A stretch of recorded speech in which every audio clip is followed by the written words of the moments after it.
Sir, पहिला प्रश्न माझा आणि बापूसाहेब सरांना असणार आहे. तर आपण एक करिअर डिस्कवरी समिट घेतोय. करिअरबद्दल मी काही गोष्टी बोललो, पण तुमच्या मते करिअरची नक्की व्याख्या काय? मार्क्स, काही पद, सॅलरी, का नक्की तुम्हाला करिअर काय वाटलं नेहमी? मला असं वाटतं की करिअर हा शब्द आपण शब्दशः अर्थ न घेता त्याचा एक व्यापक अर्थ घेणं फार गरजेचं आहे. करिअर म्हणजे फक्त नोकरी नाही, किंवा एखादा समजा आपण व्यवसाय करतोय म्हणजे करिअर नाही, किंवा आपल्याला प्रमोशन मिळतंय, मोठ्या पदावर जातोय म्हणजे करिअर नाही. तर करिअर या शब्दाचा अर्थ मला असं वाटतो की जे आपण काही काम करतोय ते समाजाच्या कितपत कामाला येते, आपलं शिक्षण समाजाच्या कितपत कामाला येते, आणि आपण ज्या गोष्टी करणार आहोत त्यामध्ये किती मन लावून करतोय. आता जसं चर्चा आपली चालू होती आणि ऋषी हराळबद्दल बोलत होते की आपले सर बोलले ऋषी हराळला की तू जे काम करतोय ते तुझं छंद किंवा आवड आहे. मग त्याला ते शब्द बोललो की every day is a holiday. म्हणजे करिअर म्हणजे ही अशी गोष्ट ज्यामध्ये आपण प्रत्येक दिवस हा एका हॉलिडे सारखा सेलिब्रेट करतो. तिथं आपण मजबुरीत जात नाही कामाला. ठीक आहे, म्हणजे आता बऱ्याच ठिकाणी आपल्याला नोकरी लागते, मग आपण नोकरी याच्यासाठी करतो की मला पगार पाहिजे, माझं घर चाललं पाहिजे, किंवा मला काहीतरी भेटलं पाहिजे त्यातून. पण करिअर म्हणजे काय, ज्याच्यातून मला मानसिक समाधान मिळणार आहे आणि माझ्या शिक्षणाचा, माझ्या कामाचा समाजातील प्रत्येक तळागाळातील व्यक्तीला होणार आहे, त्याला मला असं वाटतं ते म्हणजे करिअर.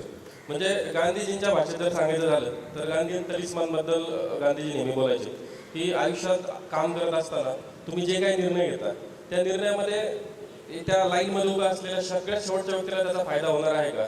मग मला असं वाटतं की आपलं जॉब किंवा आपली नोकरी किंवा आपलं जे काही व्यवसाय असेल त्याला आपण करिअर त्याच वेळेस म्हणायचं ज्यावेळेस तो शेवटी उभा राहिलेला माणूस किती त्याच्यातून त्याला फायदा होतोय. छान वाटलं ऐकून हे, कारण आजकालच्या परिस्थितीमध्ये हे सांगणं खूप गरजेचं आहे. कारण काय होतं की पालक आपल्या मुलांसाठी खूप सॅक्रिफाईस करतात, परंतु त्याच वेळी तो मुलगा सायलेंटली कुठल्या तरी प्रेशर अंडर आहे, आणि हे ओळखून घ्यायचं असेल आणि हे ओळखून जर आपलं काही करिअर निवडलं तर तुम्ही म्हटल्याप्रमाणे रोज उठून आपल्याला तेच काम करायचं आहे. आणि हा एकदम सोप्या भाषेत आहे की रोज उठून तेच काम करण्यामध्ये तुला आनंद मिळतो का, ते करणार असेल तर त्याच्यामध्ये करिअर निवडा, असं काहीतरी होऊ शकतं त्याचा अर्थ. तर अतिशय समर्पक उत्तर होतं आणि विद्यार्थ्यांना नक्कीच त्याच्यातून काहीतरी एक वेगळं एक दिशा नक्कीच देणारं उत्तर होतं. पुढचा प्रश्न सर, अनूप सर आपके लिए. आजकल करियर के इतने सारे विकल्प है कि स्टूडेंट कंफ्यूज हो जाते हैं, तो इस दुविधा से बाहर निकलने के लिए स्टूडेंट्स और पेरेंट्स के लिए एक सलाह आप क्या देंगे? ये बहुत ही कॉमन क्वेश्चन है. बहुत सारे पेरेंट्स आते हैं और बच्चे भी आते हैं, वो यही क्वेश्चन पूछते हैं करियर हम कैसे चुने. तो मेरा हमेशा से रहा है, मतलब पेरेंट्स से भी मैं ये बोलता हूँ, स्टूडेंट से भी बोलता हूँ कि ये डिसीजन स्टूडेंट से ही आना चाहिए कि आपका इंटरेस्ट क्या है.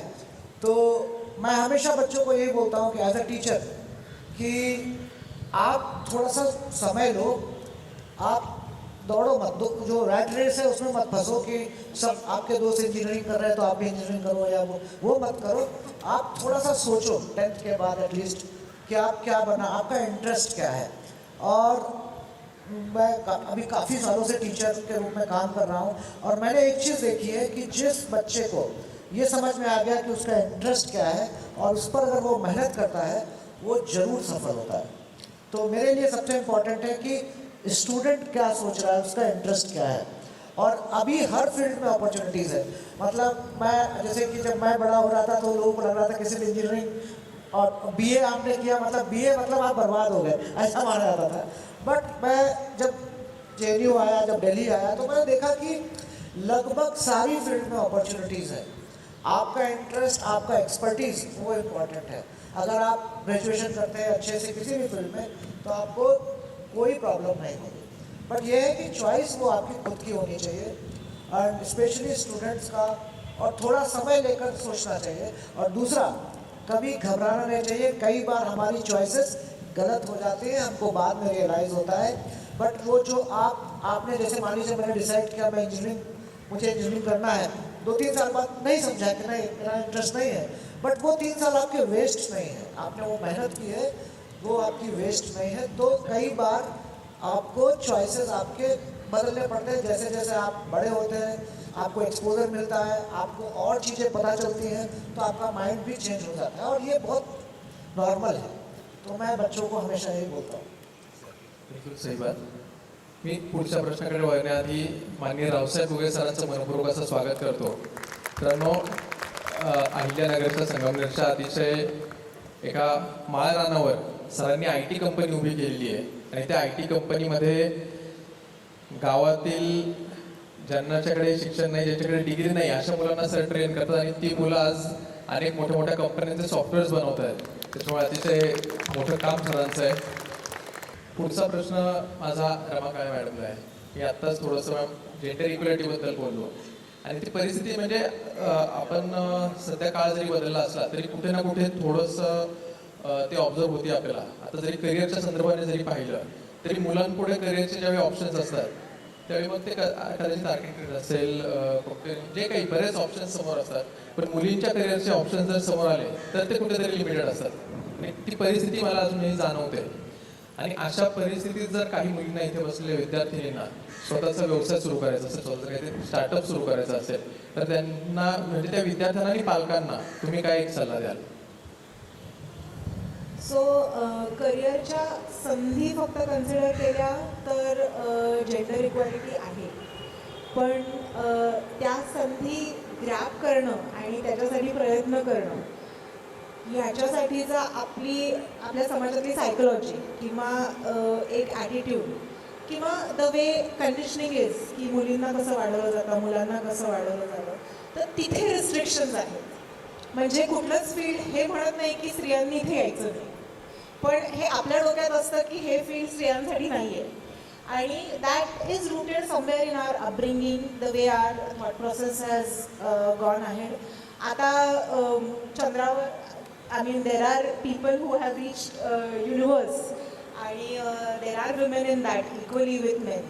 So there is nothing which is restricting women, but yes, I think women themselves कुठेतरी स्वतःला किंवा पालकांना असं वाटत असतं की नको इथे जास्त शारीरिक कष्ट आहेत किंवा इथे मुलांचं प्रमाण जास्त आहे, तर मग ही मुलगी समजा न्यूनगंडात गेली किंवा कुठे एकटी पडली तर ती कदाचित जसं happiness is something which is a major factor जे आपण बघायला पाहिजे आपल्या करिअरमध्ये. तर मला असं वाटतं की त्या मानसिकतेतनं थोडंसं आपल्याला बाहेर जाऊन विचार करायला पाहिजे आणि जोपर्यंत रेव्होल्युशनरी ॲक्शन्स घेतल्या जात नाहीत तोपर्यंत ते रेव्होल्युशन घडत नाही.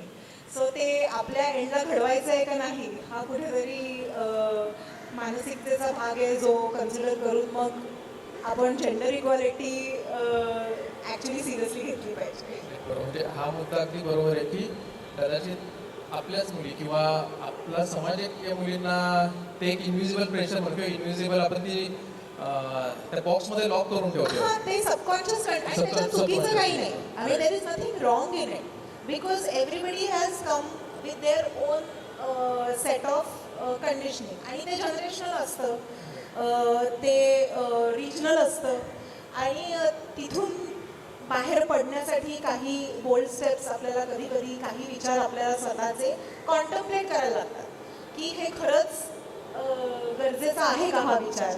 आणि तो थँकफुली माझ्या आईवडिलांनी कधी केला नाही, त्यामुळे I could really explore fields which म्हणजे मी माझ्या अख्ख्या करिअर ग्राफमध्ये मी मल्टिपल गोष्टींमध्ये काम केलं आणि मला ती संधी मिळाली आणि मला तसा सपोर्ट पण मिळाला, त्यामुळे मी ते करू शकले.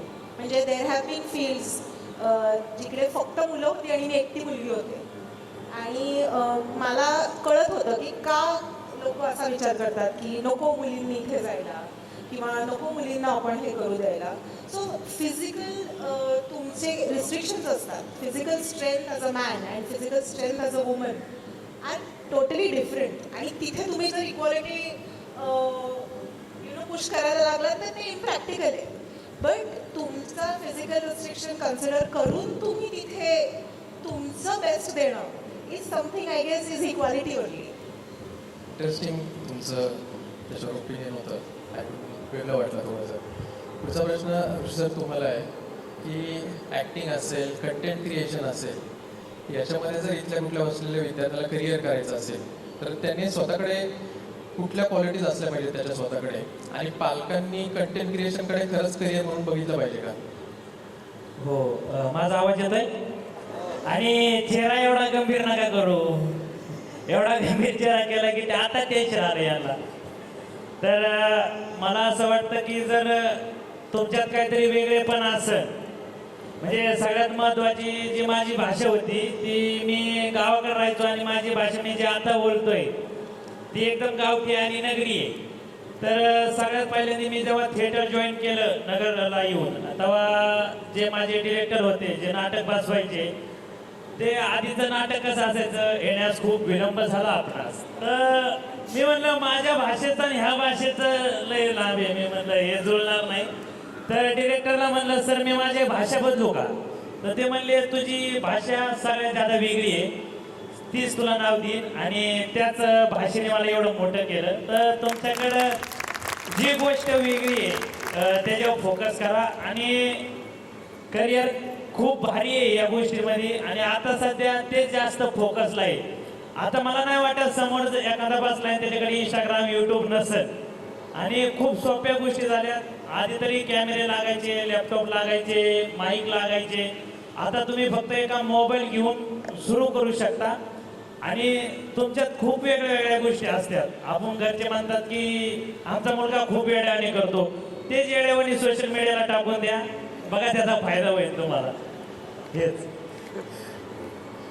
जर तुम्ही 2-3 गोष्टी महत्त्वाच्या सांगितल्या, तुमच्या विनोदी शैलीचं सांगितलं, पण महत्त्वाच्या सांगितल्या. पहिली गोष्ट मला जी जाणवली म्हणजे तुम्ही सांगितलं की स्वतःचं जे काही वेगळेपण आहे ते जपा आणि त्याच्यातून आवडीनिवडी ओळखून त्याच्यात काहीतरी करिअर करा.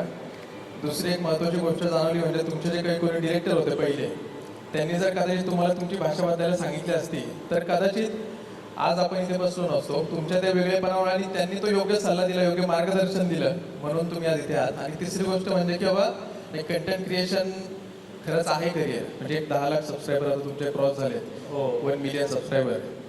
बरं वाटतं का? हो खूप भारी वाटतंय. म्हणजे आहे त्याच्यामध्ये करिअर नक्कीच आहे. पुढचा प्रश्न रावसाहेब सरांना माझा आहे. सर थोडेसे धावपळीतून प्रवास पूर्ण झाले त्याच्यामुळे मी सरांचा प्रश्न थोडा होल्डवर ठेवला होता. तर मी मगाशी सांगितल्याप्रमाणे तुम्ही अगदी ग्रामीण भागातल्या मुलांना घेतलं आणि त्यांना ट्रेन केलं आणि आता इंटरनॅशनल कंपनीचे अनेक ते सॉफ्टवेअर्स बनवत आहेत. पण सध्या आपण परिस्थिती अशी पाहतो की बऱ्याच पालकांना किंवा विद्यार्थ्यांना असं न्यूनगंड असतो की अरे आपण मराठी माध्यमातले विद्यार्थी आहे, तर ठीक आहे मराठी माध्यम नको आपण इंग्लिश मिडियम घेतलं पाहिजे, इंग्लिश मिडियम नको आपण CBSE घेतलं पाहिजे. अशा सगळ्या परिस्थितीत जे मराठी माध्यमातले मुलं आहेत त्यांच्यामध्ये मला असं थोडंसं की काही ना काही कुठेतरी तो न्यूनगंड मनामध्ये असतो आणि पालकांना पण असं वाटत असतं की नाही माझा मुलगा मराठी मीडियममध्ये शिकलाय त्याच्यामुळे तो जो इंग्लिश मीडियममध्ये शेजारचा मुलगा शिकलाय त्याच्याकडे कुठेतरी थोडंसं कमीच आहे. अशी परिस्थिती ऍक्च्युली आहे सध्याची. तर अशा विद्यार्थ्यांनी अशा पालकांना तुम्हाला काय सांगायला आवडेल? तसं खूप चांगला प्रश्न आहे आणि मी स्वतः मराठी मीडियममधून शिकलो आहे. जिल्हा परिषद शाळा, त्याच्यानंतर मराठी मीडियम 10वीपर्यंत. 11वी 12वीला आमच्याच तालुक्यामध्ये अगदी 14-15 किलोमीटर सायकलवरती जाऊन मी शिकलो आहे.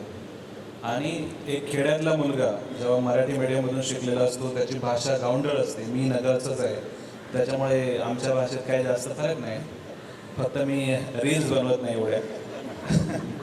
पण रिॲलिटी अशी आहे की प्रत्येक ग्रामीण भागातल्या मुलाला ज्याला इंग्लिश येत नाही त्याला हा न्यूनगंड असतोच. मी जेव्हा 11वी 12वीला संगमनेरला आलो कॉलेजमध्ये तेव्हा मला असं खूप इन्फेरियर फील व्हायचं की हे शहरातली म्हणजे संगमनेरची मुलं हे खूप, आणि ते कपडे वगैरे चांगले घातलेले असायचे, इस्त्रीचे नीळ दिलेले कपडे. त्यामुळे मला नेहमी असं वाटायचं की हे मुलं माझ्यापेक्षा जास्त कॉन्फिडंट आहेत, चांगले आहेत, त्यांची भाषा पॉलिश्ड आहे आणि आम्ही गावातून आलो होतो. त्यामुळे हा बदल नेहमीच जाणवतो. त्याच्यानंतर जर नेक्स्ट स्टेप मी मुंबईला गेलो होतो 12वी नंतर शिकायला.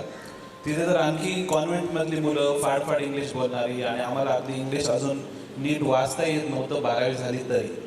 त्यामुळे तो आणखी मोठा प्रेशर होता. आणि मग मी त्याला कसं टॅकल केलं तर पहिल्यांदा आमच्या वर्गातला म्हणजे 13वीचा मी सांगतोय की आमच्या वर्गातला सगळ्यात मोठा मुलगा शोधायचा आणि त्याच्या मागे जाऊन बसायचं जेणेकरून टीचरच्या लक्षात नाही येऊ की हा मुलगा इथे बसला आहे. कारण प्रश्न ते नेहमी विचारायचे इंग्लिशमध्ये आणि मग उत्तरही इंग्लिशमध्ये द्यायला लागायचे. त्यामुळे पहिलं वर्ष तरी मी तसंच घातलं होतं की असा एखादा मुलगा शोधायचा ज्याच्या मागेच बसायचं जेणेकरून टीचर्स आपल्याला प्रोफेसर्स आपल्याला प्रश्न विचारणार नाही. पण एक वेळ अशी आली की वाटलं असं जर आपण करत राहिलो तर आपण सर्वाईव्ह होणार नाही. म्हणजे ग्रामीण भागातल्या एक सगळ्यात मुलाला किंवा मराठी मीडियमच्या मुलाला एक सगळ्यात चांगली गोष्ट किंवा वरदान आहे ते मी बोलतो ते म्हणजे त्याची परिस्थिती आणि त्याला न येणारी भाषा. कारण तेच त्याला स्ट्रगल करायला भाग पाडू शकतं. आणि मी जेव्हा SYला होतो त्यावेळेला मी ठरवलं की नाही, आता ह्या शहरातल्या मुलांशी कॉम्पिटिशन करायचं. मी इंग्लिश स्पीकिंगचे क्लासेस जॉईन केले. त्याच्यानंतर प्रचंड अभ्यास केला त्याच्यावरती. आणि सगळ्यात इम्पॉर्टंट म्हणजे मला फर्स्ट इयरला 53% मिळाले होते. त्यामुळे नॉलेज पण नाही, स्किल्स नाही आणि भाषा पण येत नाही. त्यामुळे आपला कॉन्फिडन्स पूर्णपणे डाऊन होतो.